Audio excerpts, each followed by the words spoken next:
And joining us now is Matt Weber, and he comes into the living room, and we can't wait to hear what he's up to, because he's always up to something. That's and, for sure. well, we have Fearing the Stigmata. Stigmata. Very well. Stigmata. See, no, I said it right, didn't I? You did. I said, hey, always, Matt. Good to so see you. Great Good to to see have you, Father. Oh, jump Matt. over there. Yeah. No. And the book is not dedicated to you, Mrs. Fadden, but this episode is, in my opinion. There we go. Mama there we go. Fadden. She will be thrilled, because I'm sure she's watching right now. Now, Catholic TVs are familiar with you, the viewers, from your work on Clear Voice, on This Is the Day. You've done things on This Is the Day, on the telethon. Tell us about the new book. So the book is kind of exciting. It's actually a picture of me from the telethon. It's I wore that very modern-looking suit on the telethon.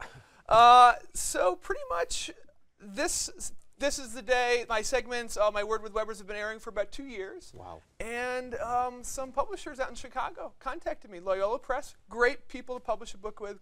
And they said, you know, Matt, we like your voice, we like your humor, we like your age, your youth, all the things about you. Do you think you could change and make your TV show into possibly a book? And I said, well, you know what? I don't have a whole lot of free time, but I'm not going to say no to A, the possibility to write a book, but B, and more importantly, the possibility to continue to share the faith in other different ways. So I extended my bedtime to 3 a.m. instead of 2 a.m., and over the course of about 4 or 5 months put together this book, which is heavily based upon my experiences doing Word with Weber scripts, doing a lot of the videos for you guys. And if you guys read this book, you're going to find that 2 of the supporting characters in this book are 2 of the 3 people sitting on this stage right now. Wow. You want people to buy it, man. And by the way, we will certainly read the book. Well, thank you. In a weird way, it's sort of like, you know, these Red Sox players come up through the minor leagues and single A and double A and triple A, and I felt like if Catholic TV are the Red Sox, you guys have kind of worked me up through the minor leagues, and this book is maybe my first day at Fenway. So I just wanted to thank you, John Henry, and you, Terry Francona, for this opportunity. The book would never have happened had you not given me that opportunity. And anyone who wants to know more about the story, Jay sort of alluded to it a little bit today, the story of how we first met is actually in this book. Oh, that's cool. And a great story about Catholic TV, a little bit about its history, and a little bit about how this whole book came about. So truly an honor and a joy. Well, we're grateful to you. You know, first of all, your mother has sat in that very spot, your sister, and so we've completed the Weber circle now, and it's always great to have you on board, and we're glad that we can, have people start reading this book, because it is a great work, and we're so glad you did it. And what about young people like yourself who are disconnected from the church? Is this book, you think, going to help people? I think so. It's a very accessible book. It's about 200 pages long. It's not heady and overly theological. It's very accessible. It's written in my own voice. It's written in a very accessible way. And I like to think it's for people who are 17 years old and people who are 70 years old. Oh, okay. And for the 17-year-olds, it's, you know what, maybe I'm going off to a state school next year for college, or maybe I'm starting to kind of question my faith and whether or not I still want to go to church if my parents aren't dragging me to church. And I'm not telling you to be a good Catholic. I'm not telling you have to go to church. I'm just showing you that it's worked for me. And it's been such a loving, wonderful part of my life.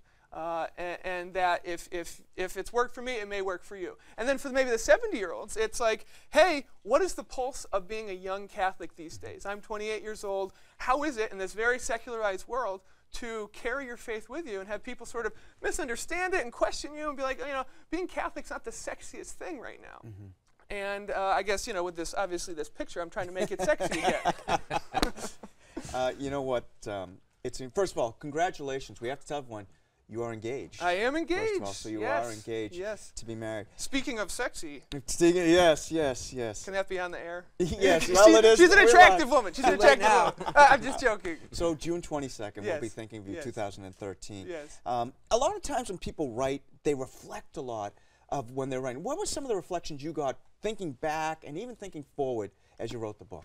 It was interesting. Sitting down and spending a good 1 or 2 hours a day reflecting on your faith outside of the sort of, these sort of became prayers for me, reflections on life. Sort of at the end of the day, I'll reflect on my day. When I'm writing a book and putting down maybe 1,000 words every week, it's really an opportunity to say, hey, what is it about my faith life that I think so important I would include in a book? What is it about myself? What is it that I want to share? And it was a really unique experience where I almost likened it to a sort of second confirmation. Because I was in Catholic schools for 20 years. Then I went to Harvard, and all of a sudden people were like, oh, you know, like, why are you Catholic? It wasn't the norm there. And that's sort of the impetus, and that's when I came to you guys and said, can I start this program here on Catholic TV? And then the book is a sort of saying, hey, listen, why is it, again, for my first time outside of a Catholic bubble, why is it that I think it's important to be able to explain why you're Catholic, why it's important to you, and I try and make it accessible to all by trying to be kind of funny and humorous throughout. And I'm going to presume, too, that the book is a tribute to your family, because faith comes from our family. It's watered and grown in our family. Yeah, and that's apparent right here in the dedication. To my dear mother, my loving father, and my 2 pesky sisters. Pesky. That pesky part was a joke, but I mean, of all the people in my life, my family and now my fiance are the most important people. And on the Catholic TV website it says, Matt Weber comes from a family of Catholic journalists, and I guess it is the family business to share the faith in the mass media in whatever way possible. My sister is Carrie Weber. She writes for America Magazine. Great My writer. mother's been writing for Springfield Diocese for the past, I don't know, 35 years. And has a show on Real also on Catholic TV, and it's just the model that they've set for me over all these years has been super fantastic. So I'm just carrying the torch. You know what's great about it is anytime you're in, or your sister's in, or your mom's in, you always talk about each other. Oh, You do. No, you do. It's interesting you talk about each other. Where can people learn more about the book? Where can they learn where they can get the book, so on and so forth? the book is available on Amazon.com, BarnesandNobles.com, BNN.com, and then the Loyola Press website. September 1st, it officially should be in all the bookstores across the country. But if you go onto your computer right now, computer people, you can order it and it'll be there in 2 days from Amazon. So it's very available. It's fairly inexpensive. I think it's like $10.50. How will people wait 2 days? They may not have to. They may storm the studio and try and get this review copy. But if we still have time, as a way to thank the 2 of you, I wanted to get you guys a gift, and that's sort of my motif. I try to I love get gifts. you guys things. This one's not as cool as like the Lego kits I brought before. Kind of like But Christmas. Kind of like Oh, Christmas. Christmas again. And I don't think it's too early to be talking about Okay, Christmas. all right. So I thought, what is a good Stigmata-related present? And I thought, what are gifts that have holes in them? So I brought in. Now these are probably a lot tastier than a Stigmata. These are donuts, which have holes in them, and there's 24 of them. 1 dozen for you. Oh, well, thank you and very 1 dozen much. for you. And there's the expectation that this Oh, they smell wonderful good. crew We'll would share. also eat some of these. Because we care, we share. Yeah, you Thank do you. care. Well, during the news, we might eat them all. You should, and I just wanted to say, Father, this is all for you. Matt, thank you so much for all you do for Catholic TV and writing about Catholic TV in here. Well, Very much appreciated. It's a true joy and honor.